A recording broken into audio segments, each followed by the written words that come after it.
Puji Tuhan, apa kabarnya saudara? Dimanapun saudara berada, saya Henry Indrawan di dalam program saya Renungan Firman Tuhan, yaitu panggilan iman pada Kristus dalam roh dan jiwa kita. Dan kita tetap membahas di seputar kitab Amsal pasal yang pertama, mengenai hikmat Tuhan mengatasi keadaan. Jadi saudara, jangan selalu merasa sendirian atau selalu merasa tidak ada yang menolong atau mengasihani diri sendiri.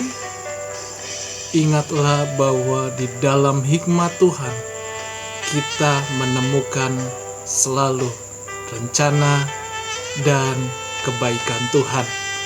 Sebelum kita mendengar renungan firman, terlebih dahulu kita rendahkan diri, berdoa, andalkan Tuhan. Haleluya. Terima kasih Tuhan Yesus. Saat ini kami perlu pengurapan Roh Kudus. Mengajar kami dengan hikmat-Mu. Kami dituntun di dalam kehidupan kami dengan hikmat-Mu. Kami minta ya Tuhan, dengan kerendahan hati, hikmat-Mu lah yang mengatasi segala masalah atau problem yang kami alami, yang kami sedang hadapi ya Tuhan. Tuhan tolong kami lewat hikmat-Mu, lewat pengetahuan firman-Mu. Engkau yang menerangi setiap hidup kami dan kami menemukan jawabannya. Terima kasih urapi hamba-Mu, biar nama Tuhan yang ditinggikan, dan lewat YouTube ini siapapun pribadi kami diberkati oleh Tuhan, ditolong oleh Tuhan, mengalami mujizat dari Tuhan.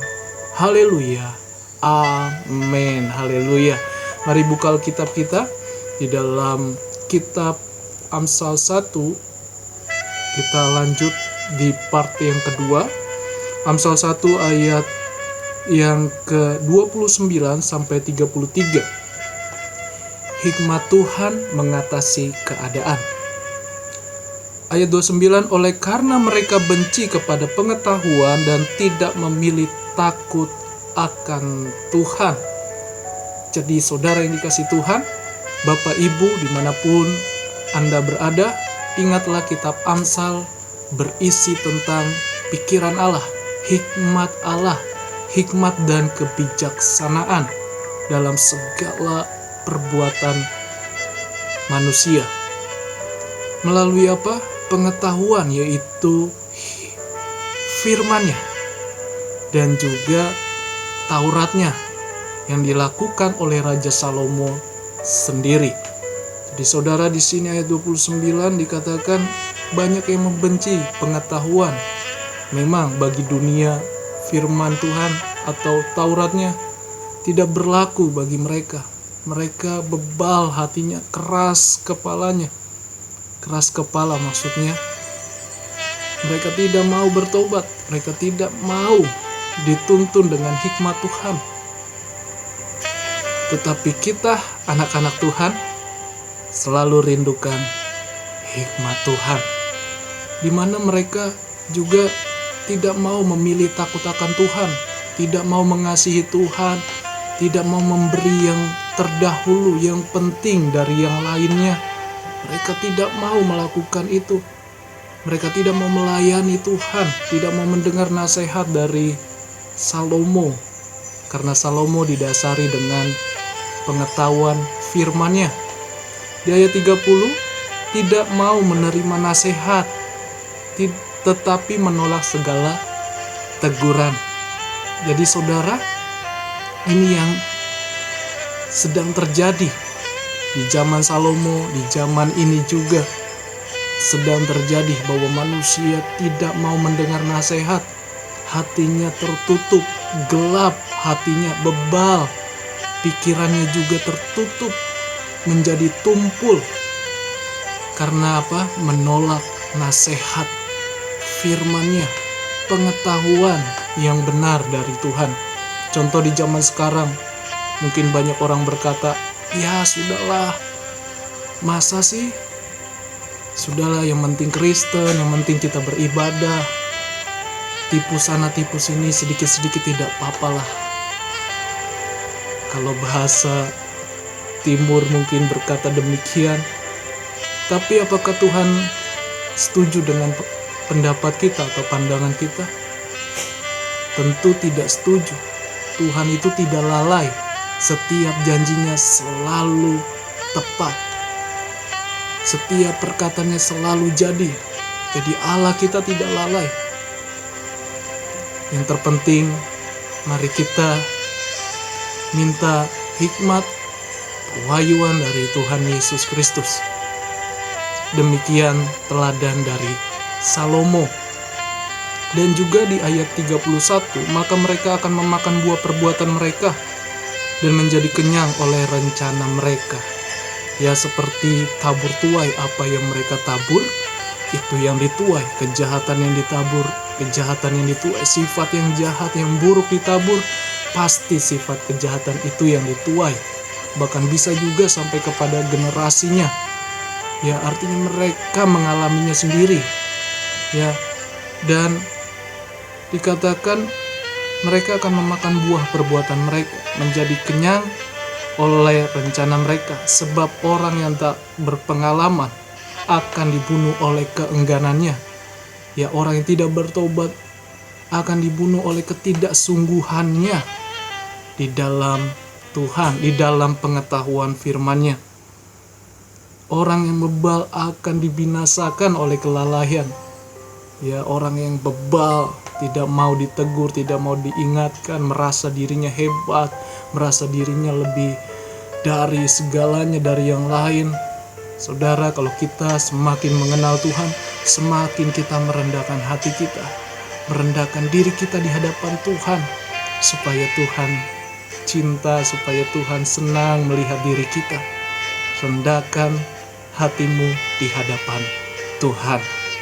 Dan ayat yang ke-33, tetapi siapa mendengarkan aku, ia akan tinggal dengan aman, terlindung daripada kedahsyatan malapetaka.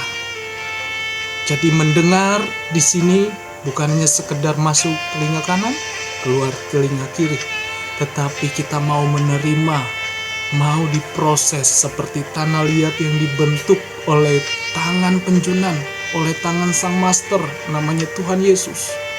Kita mau diproses, kita menunggu sabar, kita taat, kita mengerti tentang Tuhan dengan benar, sehingga terlindung dengan aman. Itulah hikmat, saudara. Itulah pengetahuan firman-Nya. Dan saya saat ini menekankan pengetahuan, yaitu kebenaran atau Taurat, atau firman-Nya, atau perkataannya. Dan yang kedua, saya menekankan hikmat Allah yang mendasari setiap kehidupan kita. Selalu ada solusi di dalam hikmat Tuhan.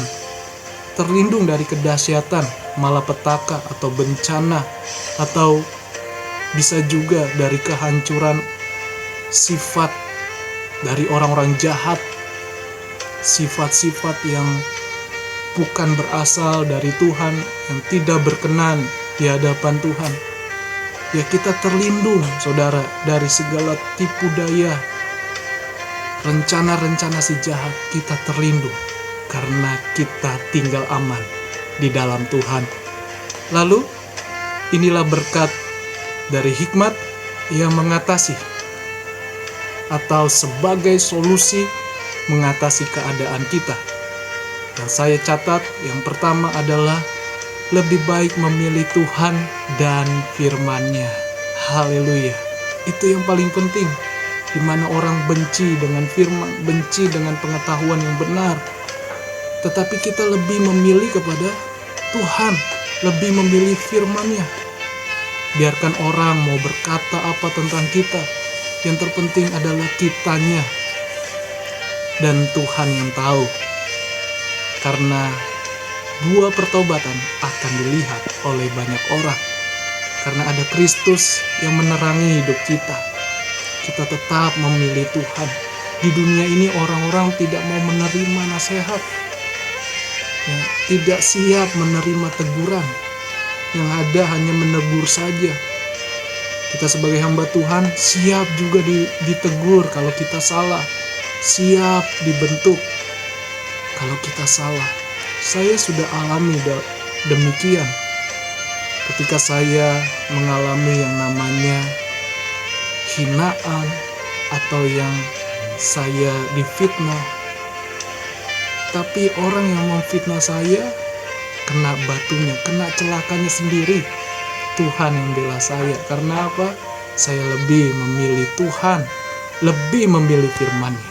Yang kedua, bahwa hikmat sebagai solusi mendatangkan atau mengatasi keadaan kita, yaitu bagian kita berserah, bukan balas dendam. Jadi saudara, di sini dikatakan tadi apa yang diperbuat mereka akan dialami oleh mereka. Yang berbuat jahat, sifat yang jahat akan dialami oleh mereka sendiri.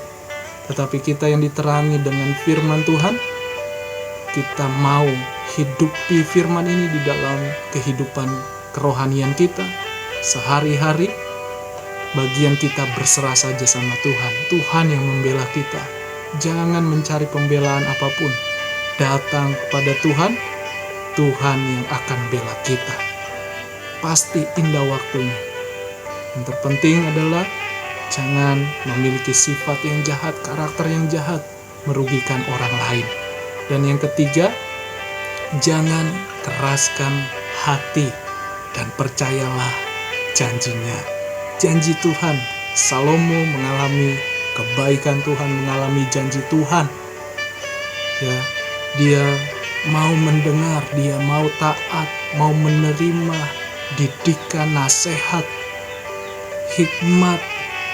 Dia mau menerima itu sehingga dia dapatkan itu dan dia alami itu juga. Itulah Salomo, dan itu juga diberikan kepada kita yang percaya di dalam namanya. Kita terlindungi dari segala apapun, dari segala rencana setan atau iblis, rencana si jahat. Kita dilindungi oleh Tuhan. Jadi saudara, ingat 3 hal ini. Mari kita hidupi, kita praktekkan di setiap kehidupan kita sehari-hari. Bersama dengan Roh Kudus, kita bisa melakukan perkara yang besar. Tuhan Yesus memberkati. Jangan lupa like, komen, dan subscribe. Bagikan channel ini ke banyak orang agar nama Tuhan ditinggikan dan kita mengalami anugerah Tuhan. Tuhan Yesus memberkati kita semua. Shalom. Haleluya.